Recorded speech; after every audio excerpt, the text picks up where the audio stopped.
जय हिंद दोस्तों, स्वागत है आप सभी को। आज हम लोग क्लास 6 भूगोल के फर्स्ट चैप्टर को डिस्कस करने वाले हैं। सौर मंडल में पृथ्वी यानी अर्थ इन सोलर सिस्टम, जो बेसिकली सीटेट के लिए डिज़ाइन किया गया है। वैसे कैंडिडेट जो पेपर 2 में सोशल साइंस सेलेक्ट किए हुए हैं उनके लिए ये वीडियो काफ़ी हेल्पफुल होगी। तो चलिए बिना देर किए आगे बढ़ते हैं। तो सबसे पहले हम लोग जानने का कोशिश करेंगे कि सोलर सिस्टम क्या होता है या सौर मंडल क्या होता है। तो आकाशगंगा में सूर्य और उसके चारों ओर चक्कर लगाने वाले ग्रह, उपग्रह, उल्काओं और क्षुद्र ग्रहों के समूह को हम लोग क्या कहते हैं? सोलर सिस्टम कहते हैं, सौर मंडल कहते हैं। सौर मंडल में सूर्य और सभी खगोलीय पिंड गुरुत्वाकर्षण बल द्वारा क्या होता है? एक दूसरे से बंधे होते हैं। उसके बाद अगला टॉपिक, पूर्णिमा क्या होती है। तो देख सकते हैं फिगर में पूर्णिमा कैसे दिखाई देता है, यानी कि महीने में केवल एक बार दिखाई देता है। कौन? पूर्णिमा, फुल मून जिसको बोलते हैं इंग्लिश में हम लोग। अमावस्या, न्यू मून इसको इंग्लिश में कहते हैं। ये जो होती है पूर्णिमा के ठीक 15 दिन बाद अमावस्या होती है, जो देख सकते हैं फिगर दिया हुआ है इसमें। आगे हम लोग पढ़ने वाले हैं खगोलीय पिंड। खगोलीय पिंड क्या होता है? तो सूर्य, चंद्रमा तथा सभी वस्तुएं जो रात के समय आसमान में, कहाँ आसमान में चमकती है, खगोलीय पिंड कहते हैं। ऐसा नहीं कि पृथ्वी में चमके कोई भी छोटा मोटा वस्तु, तो उसको खगोलीय पिंड नहीं कहेंगे, आसमान में होनी चाहिए। उसके बाद क्या है? तारा। तारा किसे कहते हैं? तो कुछ खगोलीय पिंड बड़े आकार तथा गर्म होते हैं या गैसों से बने होते हैं। इनके पास अपनी ऊष्मा तथा प्रकाश होता है। तारा के पास ऊष्मा भी होता है और प्रकाश भी होता है, जिसे वे ढेर सारी मात्रा में उत्सर्जित करते हैं। इन खगोलीय पिंडों को तारा कहते हैं। सूर्य भी एक प्रकार का क्या है? सूर्य भी एक तारा है। नक्षत्र मंडल क्या होता है? नक्षत्र मंडल तो रात को आसमान में तारों के समूह कई प्रकार के अलग अलग आकृतियां बनाती है। यह नक्षत्र मंडल कहते हैं। इसे क्या कहते हैं? नक्षत्र मंडल। इसका उदाहरण क्या है? तो अर्सा मेजर एक उदाहरण है और बिग बियर भी इसका उदाहरण है। किसका? तो नक्षत्र मंडल का। तो जो दिख रहा होगा फिगर दिख रहा है, तो ये अर्सा मेजर का फिगर दिख रहा है। अगला है ध्रुव तारा। ध्रुव तारा क्या होता है? किसे कहते हैं? तो उत्तर में दिखने वाला सबसे बड़ा तारा ध्रुव तारा कहलाता है। पुराने ज़माने में लोग क्या करते थे? रात के समय में दिशा को पहचानने के लिए उत्तर दिशा का पता इसी प्रकार से लगाया करते थे। जैसे देख रहे हैं आप फिगर में, देख रहे हैं किस प्रकार इंडिकेट कर रहे हैं ऊपर की ओर कि ये ध्रुव तारा है, यानी कि उत्तर दिशा को ये लोग समझते थे। या उसके बाद है ग्रह, प्लेनेट। तो कुछ ऐसे भी खगोलीय पिंड है जिसमें खुद का प्रकाश और ऊष्मा नहीं होता है। वे तारों के प्रकाश से प्रकाशित होते हैं। ऐसे पिंड ग्रह कहलाते हैं। ग्रह देखिए, प्लेनेट जो है, प्लानिटाई एक ग्रीक वर्ड है, ग्रीक शब्द है, उसी से मिलकर बना है प्लेनेट, जिसका मतलब क्या होता है? परिभ्रमण और चारों ओर घूमने वाला। हमारे सौरमंडल सोलर सिस्टम में कुल कितने ग्रह हैं? तो 8 ग्रह हैं। पहले कितने थे? तो 9 हुआ करते थे, अब 8 हैं। प्लूटो को हटा दिया गया है, 2006 के बाद प्लूटो को हटा दिया गया है। तो सूर्य के सबसे नज़दीक अगर देखा जाए ग्रह तो बुध है, उसके बाद शुक्र है और तीसरे नंबर में क्या है? पृथ्वी है।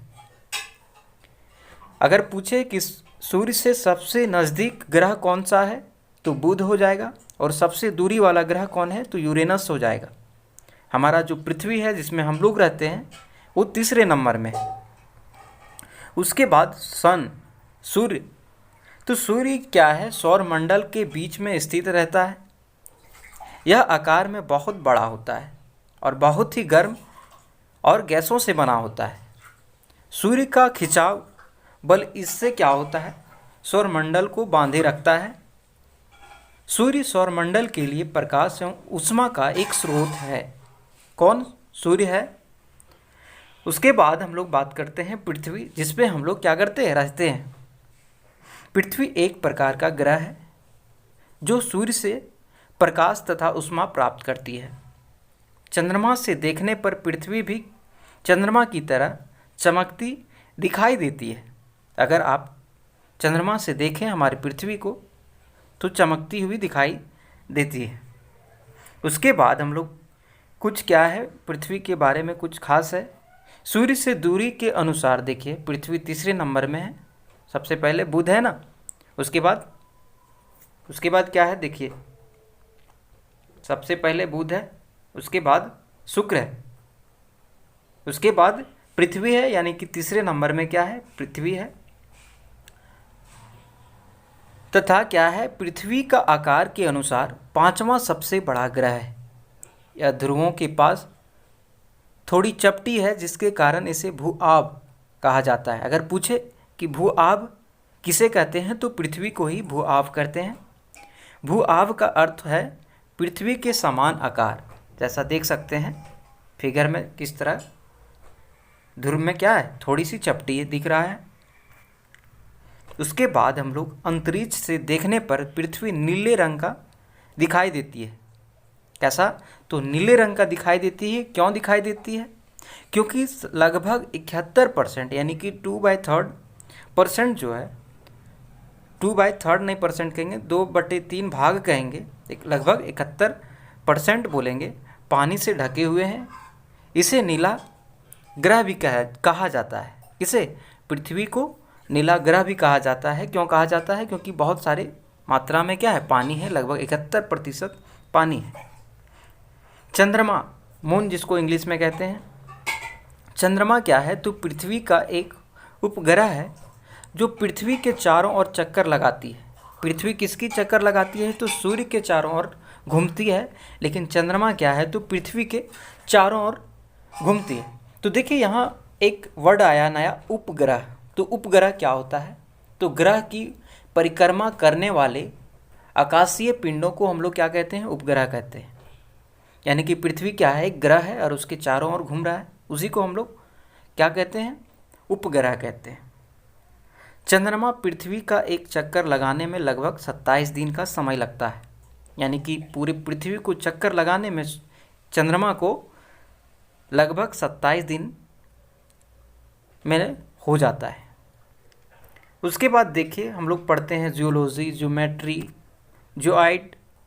तो क्या होता है जियोलॉजी में? तो पृथ्वी का अध्ययन को जियोलॉजी कहते हैं। देख सकते हैं जियोमेट्री किसको कहते हैं, जोड़ा है, जियो इंडिकेट दिया हुआ है ऊपर में और प्लस करके मेट्री दिया हुआ है, जिसका होता है जियोमेट्री पृथ्वी का मापन होता है, और जियोइड पृथ्वी के आकार के अनुरूप होता है। ये सभी मतलब है इनके। उसके बाद हम लोग देखते हैं क्षुद्र ग्रह क्या होता है। देख सकते हैं फिगर कैसा है, क्षुद्र ग्रह इसी प्रकार दिखाई देते हैं। तारों, ग्रहों एवं उपग्रहों के अलावा भी बहुत सारे क्या है, पिंड हैं जो सूर्य के चारों ओर चक्कर लगाते हैं। इन पिंडों को क्षुद्र ग्रह कहते हैं। यह मंगल एवं बृहस्पति की कक्षाओं के बीच पाए जाते हैं। तो कहाँ पाए जाते हैं, समझ में आया? पूछा भी जा सकता है कि क्षुद्र ग्रह कहाँ पाए जाते हैं, तो आप समझ गए होंगे। उसके बाद है उल्का पिंड। उल्का पिंड देख सकते हैं फिगर किस तरह दिखाई देता है। उल्का पिंड ये क्या होता है, सूर्य के चारों ओर परिक्रमा करने वाले पत्थरों के छोटे छोटे टुकड़ों को उल्का पिंड कहते हैं। आकाशगंगा, देखिए आकाशगंगा किस प्रकार दिखाई देता है, देख सकते हैं फिगर से। आकाशगंगा सौरमंडल आकाशगंगा का एक भाग है। प्राचीन भाग में ऐसी कल्पना आकाश में प्रकाश की एक बहती नदी से की गई थी। हमारे वैज्ञानिक ने प्राचीन भारत में।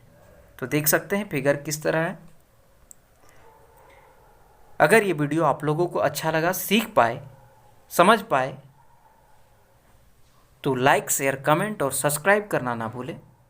जय हिंद।